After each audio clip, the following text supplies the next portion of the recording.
The Galactic Council chamber stretched wider than any cathedral built by mortal hands. Its walls made of shimmering crystal that reflected starlight from the ceiling dome where entire galaxies spun in holographic beauty. Thousands of alien delegates filled the curved rows, each seat occupied by species from across the spiral arm, some reptilian, some aquatic, some made of mist and metal. The air hummed with low voices, soft debates, and the faint buzz of translation drones.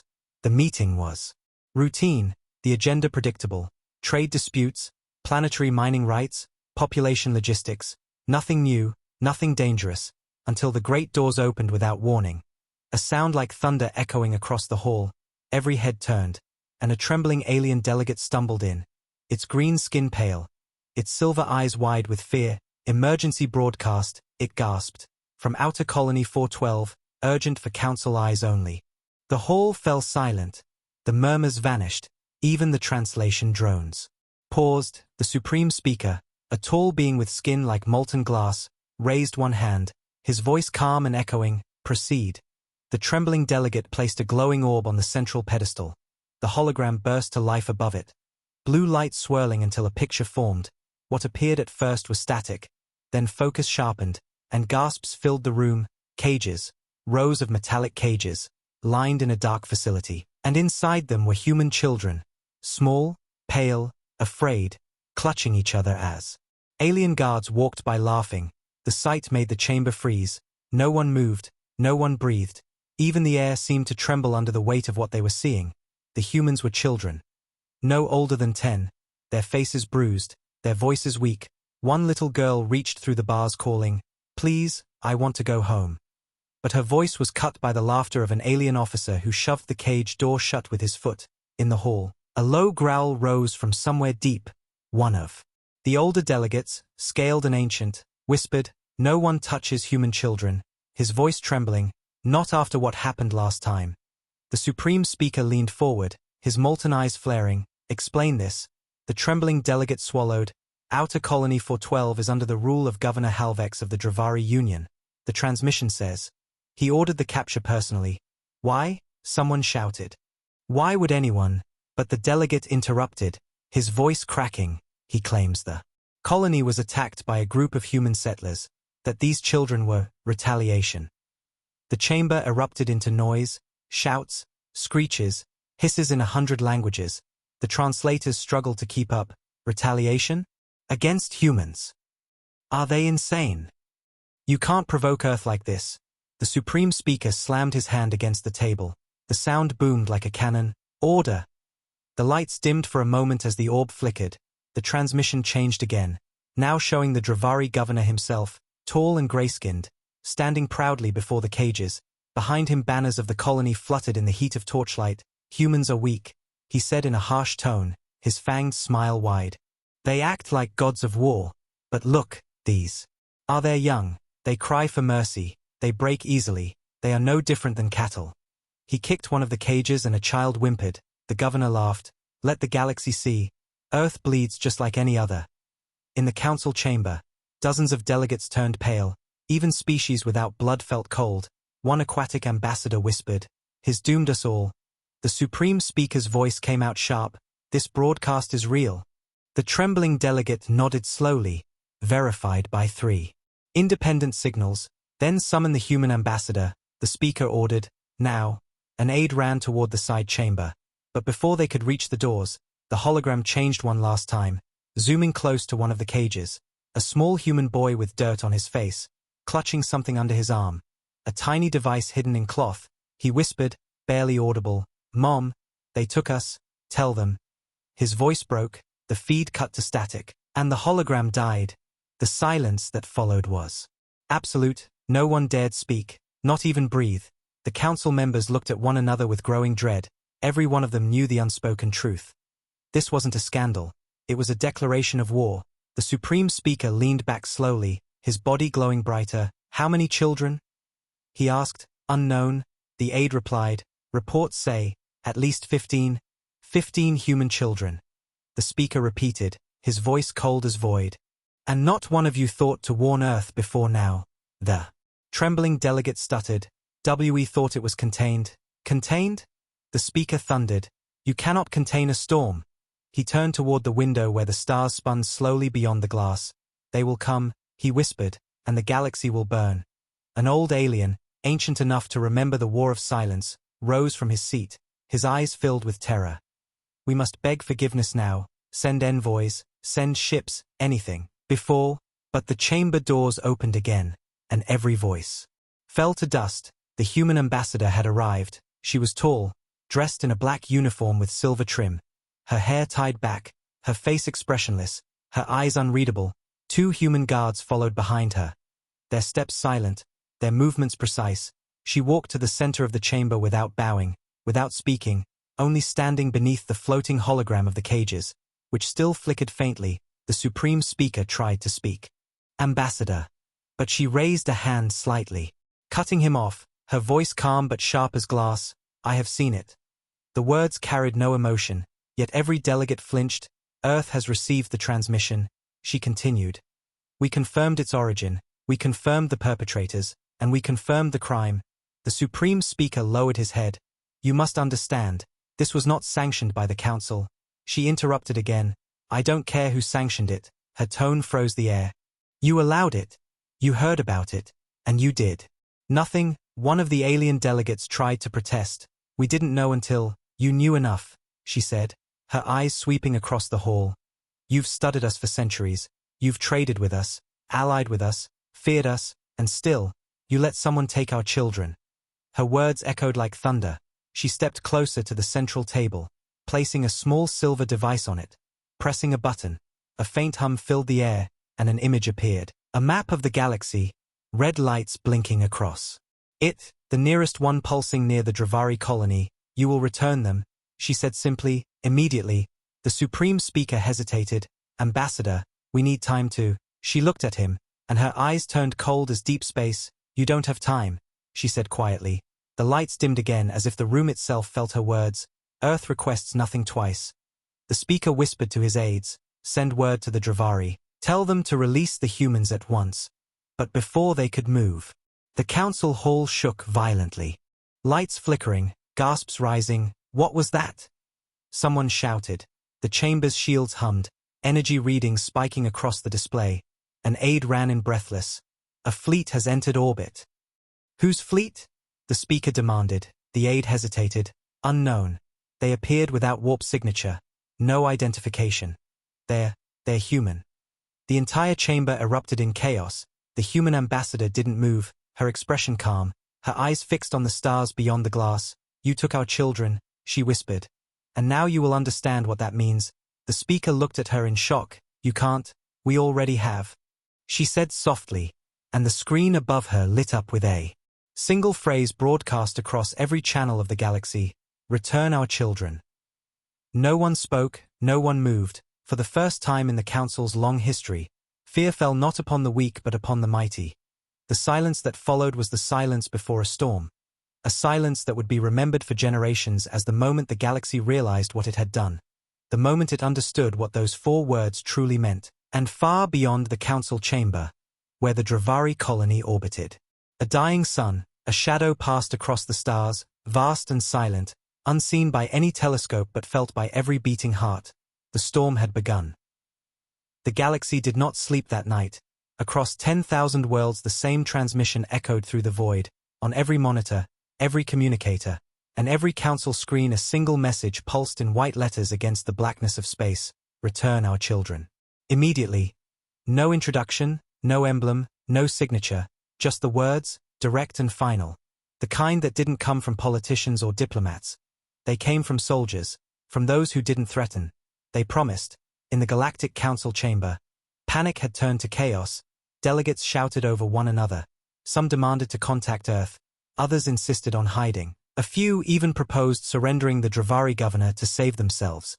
The supreme speaker tried to restore order, his glowing body flickering under the weight of stress. Silence. This council will maintain control, he shouted. But no one listened. The words of the humans still rang in their minds, short, simple, impossible to ignore. In the far corner, a small, trembling aide ran toward the communication desk, his voice shaking. We've just received reports from the Dravari system. Their planetary defense network has gone offline. Offline? Someone repeated. How? The humans haven't fired. No, sir, the aide said. The systems, they shut down by themselves. Every alien in the hall turned to stare, horror spreading like a slow fire. That's impossible, one of them muttered. Their technology isn't even compatible with human systems. It doesn't have to be, another whispered. They've done it before. The human ambassador stood still near the center of the chamber, her face calm, her hands folded behind her back. She didn't need to speak. Her silence was louder than any argument. Finally the supreme speaker turned to her, his voice trembling. Ambassador, I beg you, speak to your leaders. Tell them the council did not sanction this act. She looked at him for a long moment, then said quietly, You still don't understand, do you? Understand what? He asked. That Earth doesn't wait for permission, she replied. When we act, it is because it is already too late to talk. Her voice didn't rise, yet it carried through the chamber like a command. The speaker's glow dimmed. Then what are they going to do? She turned her gaze to the window, beyond which distant stars glimmered cold and sharp. They're coming, she said simply. Across the galaxy, alien ships scrambled to prepare. Fleets positioned themselves near colonies. Planetary shields activated, and millions of soldiers received urgent alerts. But the humans didn't move in the way anyone expected. No fleets entered hyperspace. No visible warp signatures appeared, only silence. A silence that grew heavier with every passing hour. On the Dravari homeworld, the governor paced inside his command tower, his arrogance beginning to crack. He shouted at his officers. They wouldn't dare attack a council colony. They'll negotiate. His aides looked uneasy. Sir, our sensors keep detecting echoes. Echoes? He demanded. From where? Everywhere, one whispered. As if something is watching us, moving but invisible, far above. Something dark shifted through the void, unseen by scanners, silent as death. The governor slammed his fists on the table. It's psychological warfare, nothing more. But deep down, he knew fear, that primal, suffocating fear only one species could inspire. Back in the council chamber, transmissions poured in from dozens of systems. Human patrols detected near Tau Prime. A convoy has vanished near the neutral zone. Communication buoys have stopped responding. A shadow crossed our sun. One message read simply. The council debated frantically. Are they preparing for war? Are they sending a fleet? Why won't they answer us? The human ambassador finally spoke again, her voice calm but heavy. Because they don't need to, one of the alien delegates shouted. Then what do they want? She turned to him slowly, her eyes cold. They already told you, they want their children. She turned and began to leave, but the speaker called after her, Ambassador, please, if they attack, it will be chaos, billions could die. She paused at the door, glancing back just once. Billions already could have. But they didn't, because humanity still believes in restraint. Her voice softened. But you've mistaken that restraint for weakness. She left, the door closing with a sound that felt final. For the next few hours, the council hall remained paralyzed. Diplomats whispered, leaders argued. But no one dared leave the building. Every time a comm unit blinked, hearts jumped, waiting for the next human message. Then, exactly 12 hours later, the second transmission arrived. Every screen in the galaxy turned black before the message appeared. This time there was a voice, calm, male, steady. We have located our children, it said. Return them unharmed, and no one else will suffer. The voice paused, and the sound of thunder rolled faintly in the background. Do not test us again. Then silence, the feed ended, and across the galaxy billions of aliens felt the same chill crawl down their spines, somewhere deep in space. A fleet captain on the edge of the Dravari border stared at his radar, whispering to his crew. They didn't even say where they were, but I can feel them out there. Back on the colony, alarms suddenly blared, soldiers running through corridors, shouting over each other, unknown readings. They're inside the atmosphere. How? Nothing entered the system. They're just appearing, out of nowhere. The governor ran to the main window, staring into the night sky as faint blue lights shimmered above the clouds, hundreds of them, moving silently, forming patterns. Fire! He screamed, shoot them down. But before his ships could react, the lights vanished. Seconds later the ground shook. Distant explosions rolled across the horizon. The Dravari defense grid flickered out one by one, and every communication line went dead. The governor froze, his mouth open. What are they doing? An officer whispered, taking back what's theirs. And somewhere deep under the colony, in a dark holding cell, the human boy from the broadcast lifted his head, hearing faint thunder outside. But it wasn't thunder. It was the sound of engines, human engines. His tiny communicator blinked once, a soft blue light, and a voice spoke through it, calm and clear. "We're here, kid, just hold on." Tears filled his eyes. "Mom?" He whispered. "No," the voice replied, "your mother's waiting. We're the ones getting you home. Far away, in the council chamber." Alarms began to flash again, this time not from panic, but from detection. "Something's happening near the Dravari sector." A technician shouted. The supreme speaker looked up. "What is it?" "Unknown contacts. No warp signature. They're just there." "How many?" "Hundreds. Identify." "No need," the technician said quietly. "They're human." The chamber went cold. No one dared speak. The speaker whispered, "Gods help us all." The oldest delegate leaned back in his seat, muttering, "No gods can stop what's coming." And out there beyond the stars, invisible fleets moved like shadows, silent, coordinated, inevitable. They didn't come for conquest. They came for one thing, one purpose. One law older than any treaty or throne. Protect the young, and in that silence, before the first beam fired, before the first cry of battle, the galaxy understood the weight of those 4 words, "Return our children." The night on the Dravari colony was heavy, the air thick with dust and heat. The sky hung low like a dark curtain hiding something terrible behind it. Governor Halvex stood on the balcony of his command tower, trying to steady his breath. Below him the streets were filled with troops, armored and armed, their glowing visors cutting through the dim light. The entire colony had gone on lockdown, every ship grounded, every gate sealed. The human's warning replayed in his mind, "Return our children." Immediately, he clenched his jaw. "They are bluffing," he muttered to himself. "They wouldn't dare move against the council." But the tremor in his voice betrayed the fear he refused to admit. His second-in-command approached carefully. "Sir, we've doubled the guard around the holding cells. The children are unharmed." "Unharmed?" Halvex hissed. "They are leverage, not guests. Keep them under watch." The officer nodded quickly. "Yes, Governor. And what of the fleet?" "Patrolling, sir. Nothing on scanners." Halvex grinned bitterly. "See? Humans talk big but hide behind words, yet far above them, hidden in the folds of gravity itself, something was watching, silent, unseen.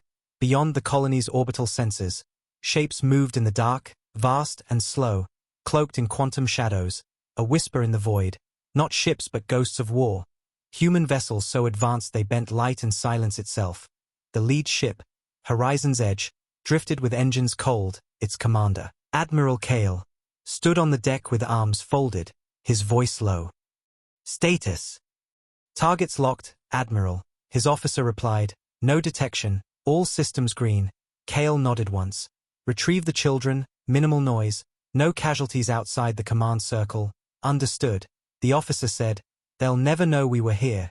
Kale's eyes glowed faintly from the reflection of holographic light. "Good, they don't deserve to." On the surface, the first strike began without sound. The outer perimeter guards felt their weapons hum strangely, the air around them shimmering. Like heat waves, one looked at his partner. "Do you feel that?" Before he could finish, their visors went black, comms dead, lights gone, total silence. 5 seconds later their armor fell empty to the ground. No bodies inside, only a faint static hiss left behind. The same thing happened at every checkpoint, one by one. Soldiers blinked out of existence, their positions collapsing like a pattern erased by an invisible hand. Inside the command tower, an officer screamed, "Sir, we're losing contact with every unit." "What do you mean losing contact?" Halvex shouted, slamming the table. "They're deserting." "No, sir," the officer stammered. "They're vanishing." Halvex stormed to the console, his claws tapping against the holographic map. Every blue light representing a soldier flickered, then went dark. "Impossible," he growled. "Activate the scanners." "They're already on, sir." But what?" "They're empty," the officer said quietly. "The fields show movement but no life signs." Outside, the night deepened, the wind died, and for a heartbeat everything stood still. Then a flicker of blue light appeared in the sky, small at first, like lightning without thunder. The colony lights dimmed, the power grid blinked, and from the horizon came a low hum, deep, steady, too controlled to be natural. The colonists looked up, confused, and saw nothing. Yet the hum grew louder, vibrating the ground beneath their feet. The governor shouted, "Find the source." But before anyone could respond, the hum stopped, total silence again, and then, all communication screens lit up with a single message, Phase 1 complete. The text wasn't Dravari, it was human, and it came from inside their own system. Panic broke through the command center. "Trace it," the governor screamed, "now." "We can't, sir. It's being transmitted from everywhere, everywhere.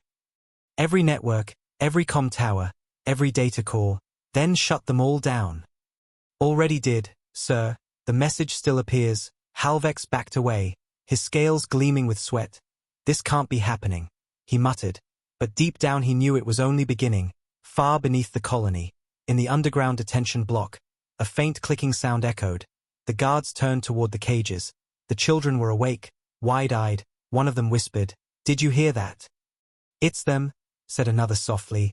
"They are here." One guard laughed nervously. "What nonsense." But before he could finish, the lights flickered, and when they came back on, the cages were open, the children gone. The guards looked around wildly, shouting, "Find them." But the room was empty, save for faint footprints leading toward the corridor. The governor's comm crackled. "Sir, the prisoners, what about them?" "They are gone." The governor froze, his throat tightening. "Gone? How?" "We don't know. Search the entire base," he roared.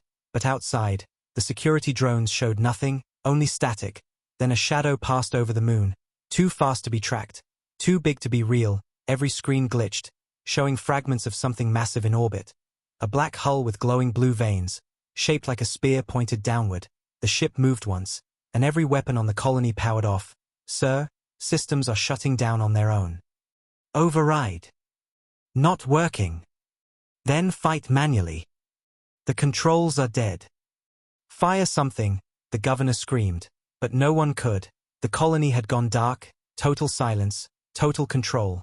Then, for the first time, a human voice echoed through their speakers, calm, distant, unhurried. "Governor Halvex," the voice said, "you have committed a crime against humanity. Your soldiers have been removed, your weapons disarmed, your communication silenced." Halvex looked up, shaking. "Who are you?" "The one retrieving what's ours," the voice said simply. Then the feed cut. Outside, the clouds split open as a beam of white light descended from the sky, slow, deliberate, scanning the colony like an eye. When it touched the detention complex, the ground shuddered, and in that instant, every missing child reappeared, standing in the courtyard, unharmed, wrapped in faint blue light, their faces calm, their eyes blinking in confusion. The colonists screamed. Guards dropped their weapons. The children looked around and saw the sky glowing above them. One small boy smiled faintly and whispered, "They found us." Seconds later, the beam narrowed, locking onto the command tower. The governor stumbled back. No, wait. I didn't." But his words were drowned out by the rising hum. The light swallowed him whole, leaving behind nothing but the echo of his last breath. Then it vanished, the night returned, and everything fell silent again. The human fleet didn't stay, it didn't gloat, it didn't even appear on scanners. It simply erased what needed erasing, took what was theirs, and left, on the council's central screens. The feed from the Dravari colony came to an abrupt end. Every delegate stared in silence as the signal went black. Then a final message appeared in white letters. Children recovered. No further action required. Do not repeat. The room was frozen. The Supreme Speaker's voice broke the silence. It's over? The human ambassador turned slowly toward him. No, she said, her tone cold. It's begun. Across the galaxy, every leader watched the same replay, the invisible attack, the silent recovery, the terrifying efficiency, and they all realized that for the first time in history, humanity hadn't declared war. They had simply enforced a law older than fear itself. No one takes their young and lives to speak of it, and somewhere far from all the noise, on a quiet ship drifting beyond the stars, Admiral Kale looked at the sleeping children in the med bay. Their heartbeats steady, peaceful. One of them stirred, whispering in his sleep, "Mom." Kale smiled faintly. "You're going home, kid," he said softly, then turned toward the stars, his voice low, "Mission complete, prepare to leave."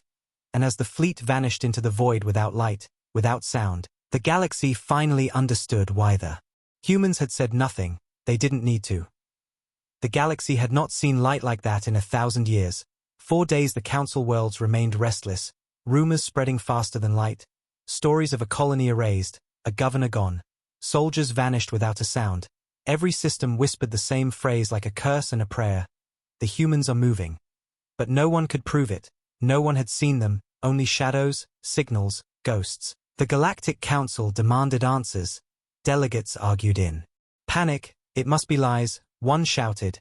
"No fleet can appear without hyperspace signature," another hissed. "Then explain the missing colony." The Supreme Speaker called for silence, his voice shaking. "We will open transmission to Earth." And for the first time in years, they did. The great holographic wall of the council chamber flickered, static filling the air, and then a symbol appeared, 2 circles overlapping, the emblem of Earth Command. The room fell quiet. The human representatives' voice echoed through the speakers, deep, calm, controlled. "This is Terran High Command," the voice said. "You have violated Article 0 of the Galactic Charter by harming human miners. The situation has been resolved," one alien delegate shouted. "Resolved? You destroyed a colony." The voice continued without pause. "The removal of those responsible is not destruction. It is correction." "Correction?" Another hissed. "You're threatening the balance of the galaxy." The human voice finally paused. "Then balance yourselves." And the feed cut. The chamber went dark for a heartbeat before the main screen turned on again.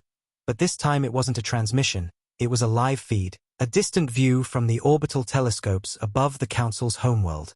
At first the screen showed stars, endless and calm. Then something moved, a shadow blotting out entire constellations. Whispers filled the hall. "What is that?" "A nebula." "No, it's moving." And then the sensors overloaded, alarms blaring as the first readings came in. Size, unknown, composition, metallic, speed, minimal. And then the clouds parted, and they saw it, a ship, enormous beyond imagination, long and black with blue energy veins running through its hull, flanked by dozens more, each one silent, each one radiating power without firing a single weapon. The council members stood frozen, their bodies reflecting the glow of the hologram as the camera zoomed out further and further, revealing hundreds of vessels forming in formation. The human fleet, the first armada of Earth, assembled not for conquest but for presence. Their engines lit the darkness like sunrise. One alien delegate whispered, "They don't even hide anymore," and another said, trembling, "Why would they?" Far above the Dravari world, the human fleet hovered, no comms, no hails, no signals, just silence. But that silence was worse than any weapon. Ships from nearby systems tried to scan them, but their data returned blank, as if the fleet didn't exist at all. One alien commander on a patrol vessel muttered, "This isn't possible." Then his ship powered down on its own, every system offline, his crew shouting in confusion, and then their window filled with light as a shadow passed over them. The hull of a Terran dreadnought so large it blotted out their star, in the council chamber. The feeds from dozens of systems began to appear. Simultaneously, every one showing the same image. The human fleet above their worlds, motionless, unspoken, waiting. The Supreme Speaker leaned forward, his glowing hands trembling. "They can't be everywhere." But the data said otherwise, multiple confirmations across 8 sectors.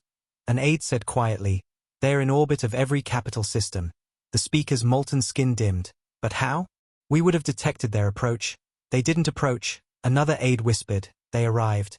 The human ambassador walked slowly to the center of the chamber, her expression unreadable. "You wanted proof of our capability," she said, her voice soft but carrying through the hall like thunder. "Now you have it." One alien delegate shouted, "This is intimidation." She looked at him coldly. "No," she said, "this is a reminder." The hologram behind her changed again, showing live footage. From the surface of a planet near the council's edge, thousands of aliens staring at the sky as the massive outline of a human battle station floated above their atmosphere. The people below didn't scream or run. They just watched in stunned silence, a collective instinct that said, "Do not move, do not provoke." For something older and stronger now watched them. The human ambassador turned to the speaker. "You have one final chance to make this right." "We did not commit this crime," the speaker shouted. It was the Dravari. And yet you sat here, she replied. You debated it while our children cried in cages. The silence that followed was unbearable. The ambassador's eyes glowed faintly under the chamber's light. This council stands not for justice, but convenience, she said, and convenience ends today.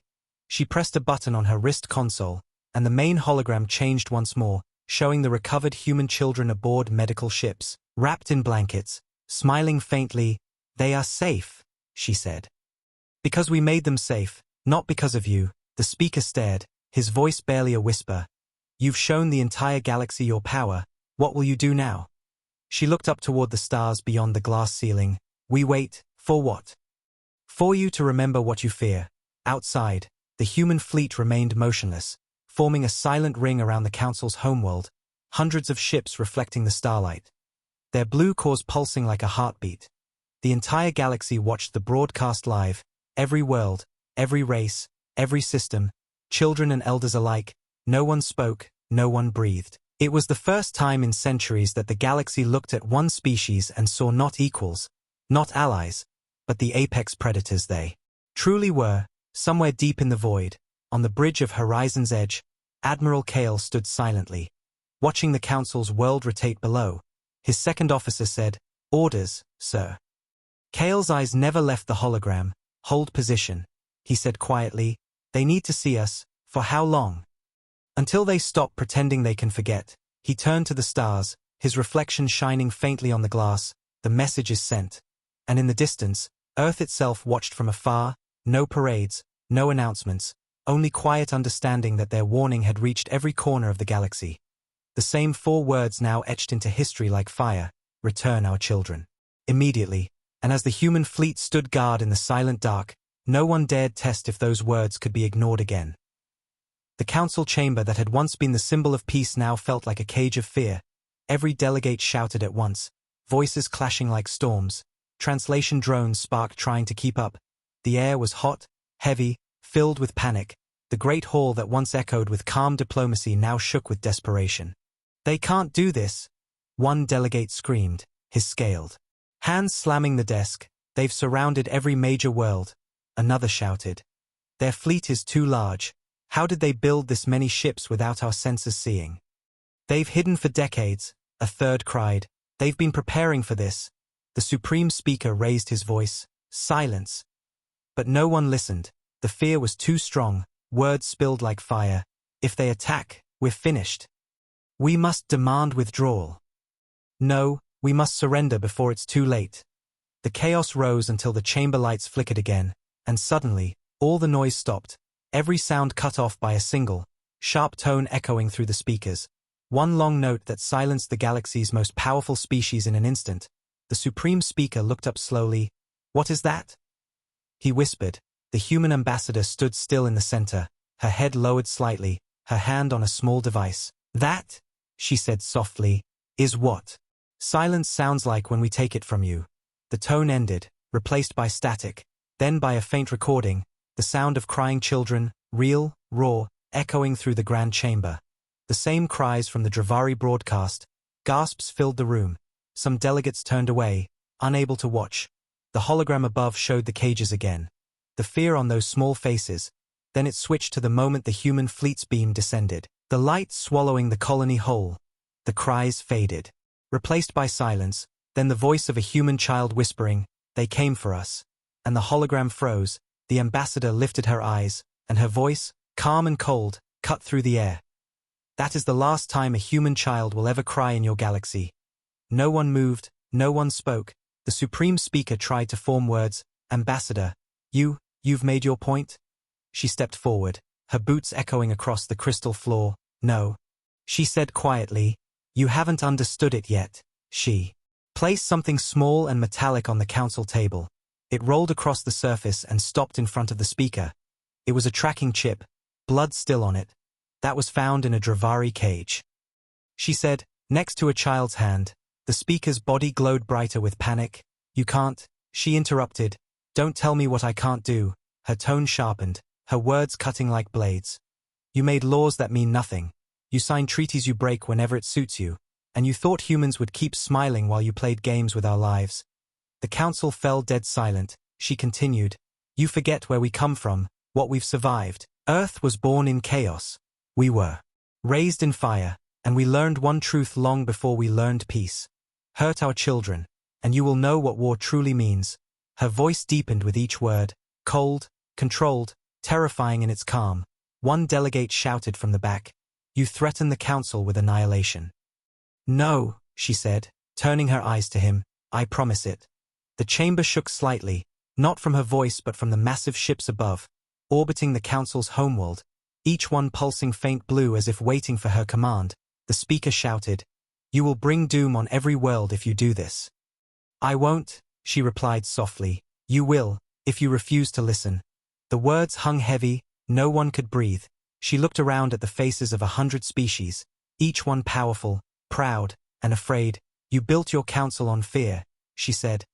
"But now you finally understand what true fear is. The kind that doesn't roar, it whispers." She gestured to the hologram above. It changed again, showing human ships orbiting peacefully above multiple alien worlds. No weapons fired, no attacks, just silent presence. "That's mercy," she said. "If it were vengeance, you'd already be gone." One aquatic delegate rose slowly, trembling. "What do you want from us?" She looked at him. "I want you to remember." "Remember what?" "The last time someone tried this." Her eyes glowed cold. "The last time someone touched a human child. Their world burned for 7 minutes, and then it was erased from the star maps forever. You think we forgot, but we never forget." The speaker's voice cracked. "What will you do now?" She turned, her gaze steady. "Nothing more, unless you force us to, and if we return the children." "They're already home," she said, her tone quiet but final. "We did not wait for you." Then she stepped back, pressing her wrist device again, and the chamber darkened. The ceiling above turned transparent, showing the sky beyond, the stars shining, and among them, the massive silhouettes of human warships glowing faintly blue, positioned in perfect formation, an endless wall of light and steel. The ambassador's voice carried through the hall one last time. "You will hold this meeting in history as the day the galaxy remembered who stands behind the word human. You will record it in every archive, and when your children ask what that word means, tell them it means never again." The hologram faded, the lights returned, and the ambassador walked away slowly, leaving behind only silence and fear. Outside, the human fleet did not move. They didn't need to. They already owned the silence. In the corner, one young alien aide whispered to another, "Why didn't they destroy us?" His companion answered quietly, "Because they didn't have to." And far above, in the dark of space, the ships began to shift formation, their engines glowing like a rising dawn, and in that light, the galaxy understood what restraint looked like when held in human hands. The galaxy held its breath as the human fleet began to move, slow at first, like a sleeping god stretching its arms across the stars. Every alien screen across thousands of systems flickered to life with the same live feed. No one knew who was transmitting it, but everyone watched.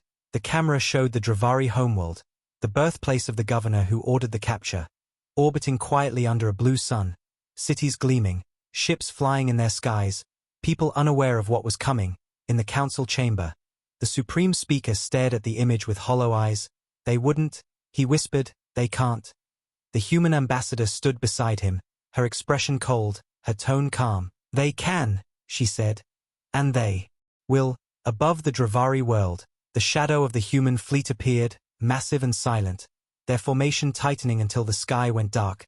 The people below looked up, confused, pointing at the strange black shapes that blotted out their sun. The transmission zoomed closer, revealing the lead ship, its hull etched with the words "Justice for the Innocent." Then the comms opened. A deep human voice echoed across every frequency in the sector, calm, measured. "Final. This is Terran High. Command to all Dravari systems," it said. "Your leader committed a crime that no law can forgive. He took what was sacred. He touched what was untouchable. Now his name will be erased, his power ended, his world corrected." There was no threat, no countdown, just silence, then light. The kind of light that erases everything it touches. Not an explosion, not fire, just pure energy descending from orbit like a quiet sunrise. Beams of soft white light, hundreds of them, falling on cities, not to destroy but to mark. Every person who had served under Halvex was pulled upward in a cascade of blue sparks. their bodies dissolving into dust that vanished before reaching the clouds.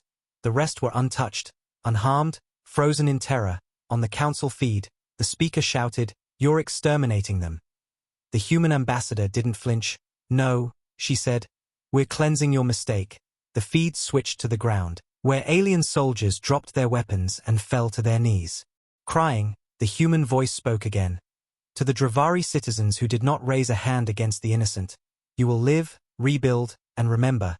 To those who served cruelty, you will not be remembered at all." Then the light faded, the beams retracted, and the world below was still, silent, untouched except for one thing. Every building belonging to the government had been turned to dust, every archive erased, every record of their leader deleted. When the light vanished, a single message appeared burned into the planet's crust, visible even from orbit: never again. The council chamber was silent. Some delegates cried, others stared in awe, one shouted, "They're monsters," another whispered, "No, they're gods." The supreme speaker turned to the human ambassador, his voice shaking, "This is genocide." "No," she said, "this is memory. You'll start a war." "We ended one," she replied, "before it began." Her eyes glowed faintly under the blue reflection of the feed. "You talk about justice as if it belongs only to you. But we learned long ago that sometimes justice wears no robes, it carries no flags, sometimes it simply acts." She turned away from the speaker and faced the hologram of the human fleet still hanging in orbit. The ships began to align again, the lead vessel transmitting one final message. "This action is complete," the voice said. "No further targets remain. The innocent are safe, the guilty are gone. May the galaxy remember the cost of silence." Then, without sound or light, the ships vanished, disappearing into folded space, leaving only the stars behind. On the Dravari world, people stepped outside their homes, looking at the empty sky, confused, shaken, alive. A small child pointed upward and said softly, "They saved us." In the council chamber, the supreme speaker collapsed into his seat. "What have we done?" he whispered. The ambassador looked at him for a long time before answering. "You forgot who we were." Across the galaxy, the same words replayed on every broadcast, every world watching the footage. The same feeling spreading through all living things. Fear, respect, silence. Entire fleets powered down. Governments froze all military movement. No one dared speak Earth's name. The legend was already forming. A single rumor that became truth in seconds. That the humans didn't fight wars. They ended them before they started. That they didn't shout. They acted. And that the worst thing you could do in all the stars was harm their young. On a distant moon orbiting a quiet world, Admiral Kale stood before a large viewport, staring at the faint light of the Dravari sun. His officer approached. "Mission success, sir. All targets confirmed." Kale nodded. "And the children?" "Safe, recovering, good," Kale said. "They'll grow up never knowing this day." The officer hesitated. "And the galaxy?" Kale's gaze didn't move from the stars. "The galaxy just learned something it forgot." "What's that, sir?" Kale's voice softened. "That humans are not the monsters they fear," he said. "We're the warning they ignore." The ship's engines hummed quietly, ready to leave. He turned away from the window, his face calm. "Set course for home." The officer nodded. "Aye, sir." The fleet's thrusters ignited one by one, their blue trails fading into the void. Behind them, the Dravari world glowed faintly under its scar, and across the stars, for the first time in centuries, every civilization held a single shared truth. Earth was not to be feared for its strength, but for its silence, because when that silence broke, nothing survived unchanged, and as the fleet vanished beyond sight, the last echo of humanity's transmission repeated once more through the endless dark. For words that would haunt the galaxy forever: "Return our children." The Galactic Council chamber had never been this quiet. The great hall that once roared with endless arguments now sat under silence so deep it felt alive. The air was heavy, the crystal walls dimmed. The glowing banners of 100 species hung still like frozen ghosts. Delegates sat in their seats staring blankly ahead. None of them could find words. The images still played behind their eyes, the light falling on the Dravari world. The people turned to dust. The single word burned into the planet's crust: never again. No sound, no fire, no war. Just justice so precise it left no ashes. Some delegates trembled. Some wept quietly. Others just sat in shock. as if their minds refused to accept what they had witnessed. The Supreme Speaker sat on his high seat, his body flickering faintly, molten veins pulsing weakly under his transparent skin. His voice, when it finally came, was broken. "All of this," he whispered. For children, no one answered, because there was nothing to say. It wasn't just for children, it was for every warning they had ignored, every treaty they had twisted, every time they thought humanity's patience was weakness. Now they knew it wasn't patience. It was mercy, mercy that had finally run out. The chamber doors opened and the sound of boots echoed against the crystal floor. Slow, deliberate, cold, the human ambassador entered again, her uniform black as void, her face calm but her eyes sharp as blades. She walked straight to the center of the chamber. No escort, no guards, she didn't need any. Even the council guards bowed their heads as she passed. The Supreme Speaker rose unsteadily. "Ambassador," he said, his voice trembling, "you've destroyed an entire world." She stopped at the center of the room and looked up at him. "No," she said softly, "we corrected it." The words hit like stone. The speaker's glow dimmed further. "You cannot justify this." "We don't justify," she replied. "We prevent." She raised a small device and the chamber's main hologram came to life, showing the new Dravari world from orbit, silent, scarred, its government erased, its people rebuilding in stunned obedience. "They will live," she said. "But they will live knowing who allowed this to happen." She turned slowly, looking around at the rows of delegates. "Every one of you." The aliens looked away, unable to meet her gaze. She continued, her voice calm and clear. "You created this council to protect peace, yet you allowed crimes to go unanswered. You hid behind procedure and protocol while innocents suffered. You forgot that laws mean nothing when no one enforces them, so we reminded you," a reptilian delegate hissed. "You think you can rule through fear?" She turned to him, her tone like ice. "Fear is what keeps children alive in the dark, and you should be grateful for it." The delegate lowered his head, trembling. The Supreme Speaker finally spoke. "What will you do now?" "Now?" she asked. "Now you will do what you should have done long ago." She pressed another button, and new holograms appeared. Signed documents, new council laws. "These are the terms," she said. "No being shall ever harm or imprison the young of any species. Any violation will be met by the same response you just witnessed, immediate and final." "You can't enforce that," one of the delegates whispered weakly. "You don't have the authority." She looked at him with quiet pity. "Authority?" she repeated softly. "You think this is about authority? It's about consequence." She stepped closer to the council table. "Do you think we care about your laws? We care about lives." The Supreme Speaker tried again. "And if we refuse?" She turned toward the ceiling where the faint outline of human ships could be seen through the transparent dome. The stars dim behind their hulls. "Then your refusal will be written on your world's sky," she said, just like his. And everyone understood exactly what she meant. The speaker's glow dimmed to a faint blue. "Very well," he said finally, "we accept." She nodded once. "Good." Then she added, "And one more thing." She raised her hand and the hologram changed to show a list of names. "The governors, soldiers, and officers who took part in the abduction. They are yours," she said. "The survivors." The council murmured in confusion. "They live?" the speaker asked. She nodded slowly. "For now." "Why would you spare them?" "Because fear is useless if it fades," she said. "They will tell their story. They will tell your children what happens when you forget what we are." Her words fell heavy and cold. She looked around the chamber one last time. "You call us dangerous, unpredictable, barbaric, but remember this, we did not start this." She paused. "We ended it," the Supreme Speaker whispered. "And what are we supposed to call you now?" She smiled faintly. "You already know what you call us when you're afraid." And with that, she turned and began to walk toward the exit. No one dared stop her. The sound of her footsteps echoed like judgment itself. When the doors closed behind her, the silence returned, long and suffocating. One young delegate finally spoke, his voice small. "What now?"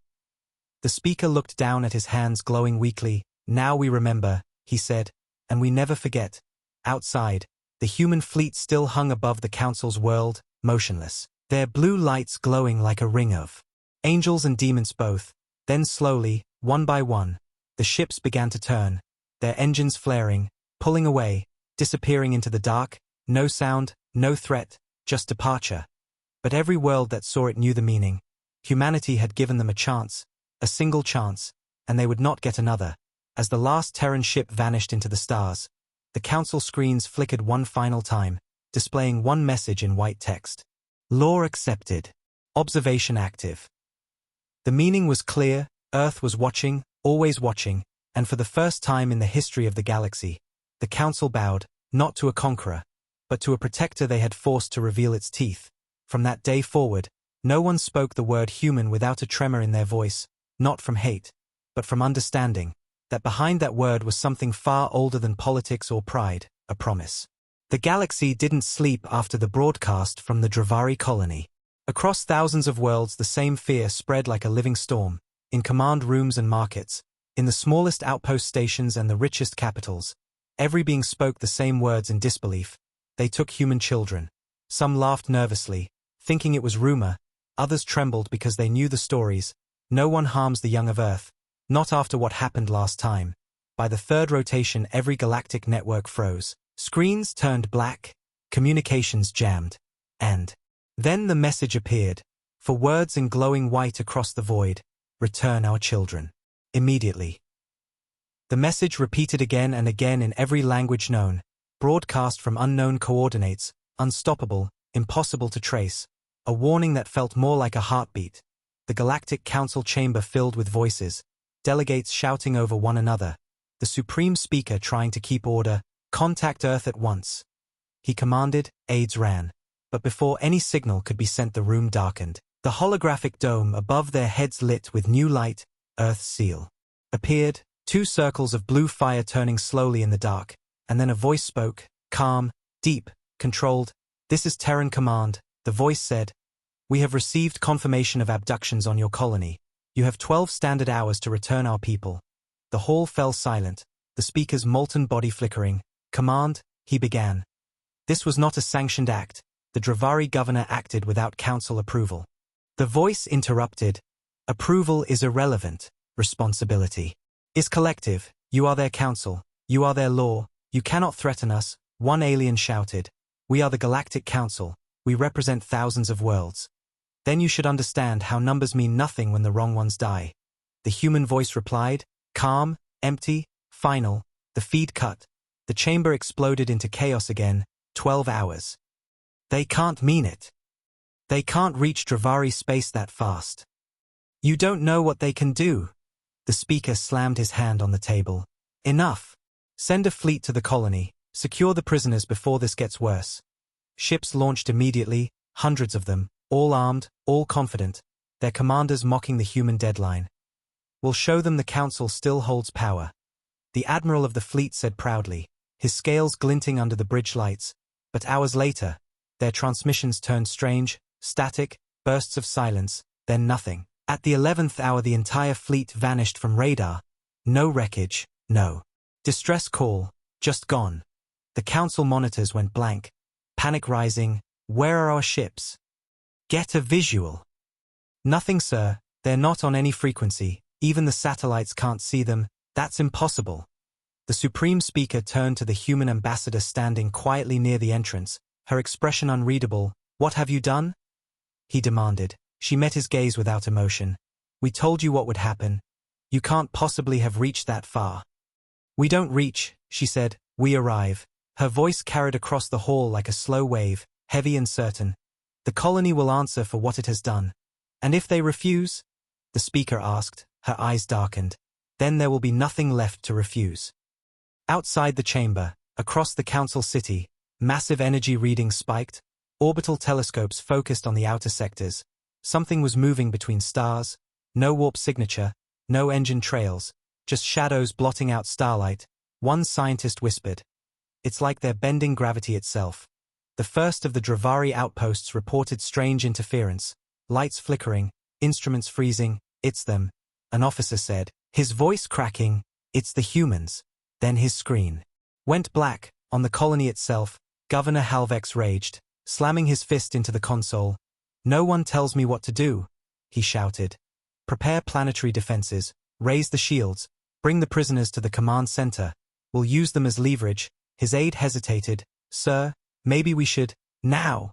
he barked. Outside, the storm clouds were building, magnetic waves moving across the atmosphere like tides. At the same time, In the deepest part of the colony's detention facility, a young human boy lifted his head, his eyes glowing faint blue in the dark. A voice whispered through the tiny communicator in his sleeve.